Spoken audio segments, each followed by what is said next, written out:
వెంకటగిరి నియోజకవర్గంలో రాపూర్ మండలంలో వెలిసి ఉన్నటువంటి వెంకుల లక్ష్మీ నరసింహస్వామి యొక్క బ్రహ్మోత్సవాలకు సంబంధించినటువంటి 3వ సమావేశం ఆర్డీఓ గారి ఆధ్వర్యంలో స్థానిక శాసనసభ్యులు శ్రీ కురుగొండ్ల రామకృష్ణ గారి యొక్క అధ్యక్షతన ఈ సమావేశం జరగడం సమయంలో ఇక్కడ నేను కూడా ఈ సమావేశంలో పాల్గొనడం జరిగింది.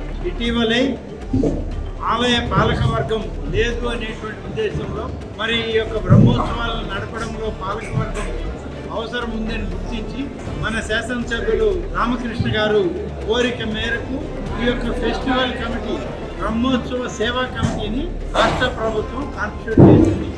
దానికి మరి తిరుపాల్ రెడ్డి గారు అధ్యక్షుడిగా ఉండి చేయడం జరుగుతుంది.